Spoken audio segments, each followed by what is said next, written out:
jsme The Chances, jmenuje se Simon Ruffstan. And these are my proud boys, The Chances. We're going to play for you tonight our new single, naší nový single, Away from the Flock. Is it taboo or not taboo? Trapping a sheep into the ladder height. Your pretty body's gonna be gross when it's riding away. After you die, nothing we want to look at your pics today. It's all bunch of decadence anyway. Sadly serving malice in the USA. Pleasing ourselves for a sister today.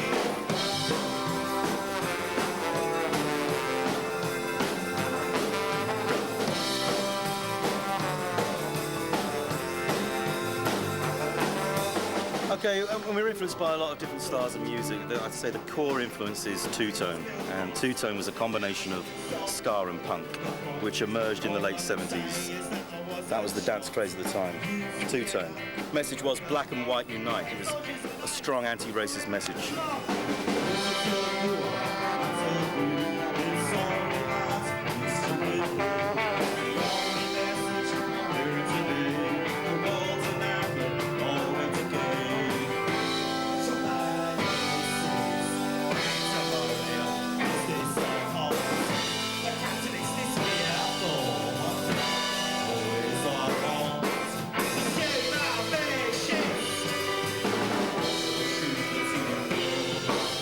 Okay, well, our songs, you know, they're based on what we observe, what we see on the TV, what we read about, things that happen to us, funny stories sometimes about people we know about ourselves.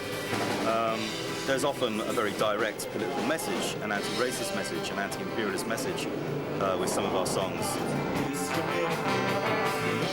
This new single, it's based on the Damien Hirst sculpture, which was a sheep, a dead sheep, dropped in formaldehyde.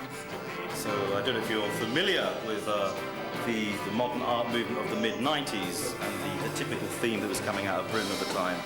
It was all about reminding people that we're going to be dead, that we're mortal, that things decay, that life, pleasant as it is, it's got this unpleasant kind of foundation that we're all going to putrefy in the end. And that's kind of a metaphor for the, as far as I'm concerned, the capitalist imperialist system. Naša píseň, další píseň, jmenuje se Oh My Dear. Go for it, kick it!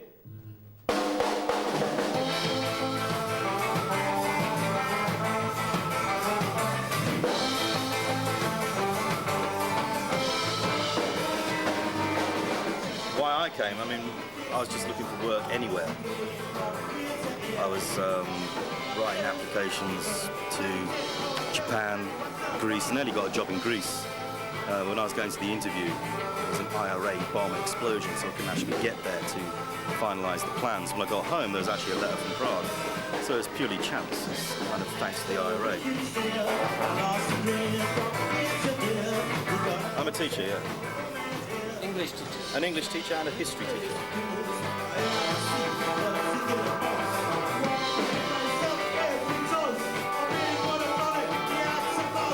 Well, I've been playing music, writing songs since the age of about 13. It's something I've always wanted to do. And when I came to Prague, I was in a band with some German friends. They unfortunately had to go back to Germany, but very fortunately I met Marco, the Scottish gentleman behind us. Yeah. We had a lot of British musicians initially, and a lot of them did leave. So there's initial difficulties with that. People in teaching and stuff, they come into a country for a couple of years, then they move on. So that didn't really give us much of a stability to begin with. But I was going to ska gigs at 007 St. Mitchell Club, and I just met musicians up there. Easy. Předtím, než jsem se seznámil se Simonem, mi ska neříkalo vůbec nic v podstatě. Ale jako díky tady té kapele jsem objevil spoustu tak dobrý muziky, že jsem za to strašně šťastný. Oni to berou vážně, protože je píšou. Mě víc zajímá možná hudba než texty, když jako víc dávám přednost hudbě. Tak já jsem bubeník, ale texty mě samozřejmě taky zajímají a Starám se spíš o muziku, ale jsem rád, že máme v kapele lidi, kteří jsou schopni napsat dobrý texty. Kteří jsou trošku o něčem.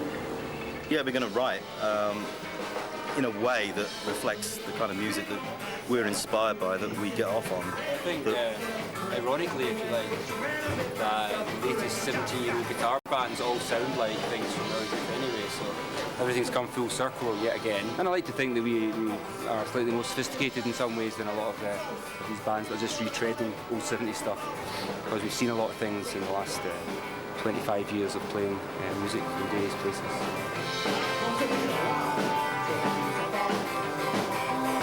Asi 9 v tuhle tu chvíli a mezi námi je jako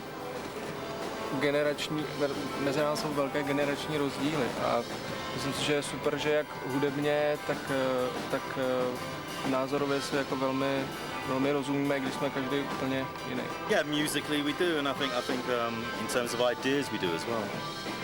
I mean, yeah, there are some sort of language barriers. Most lads can speak. They're less violent than British musicians as well, isn't it? What? They're less violent than British musicians. Like, they're not always hitting people over the head with chairs in the middle of gigs and stuff, you know. So that's better, yeah. But Czechs in general, I mean, that's the good thing about this country and the scene here, is that it's generally not violent, you know.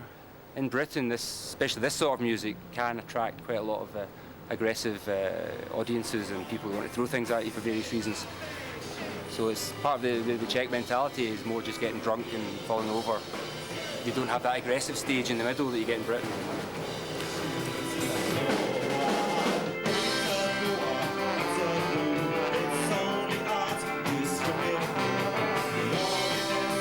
Don't you miss the original atmosphere from the UK? But it's not there now. It's not the same as, you know, the punk era and the late Here 70s, it's more the like 2000s. it now here. Yeah, Young people are into that sort of music here in a way they're not in Britain, because in Britain they're so commercial, so we just buy what we're told to buy. There's more of an underground scene here.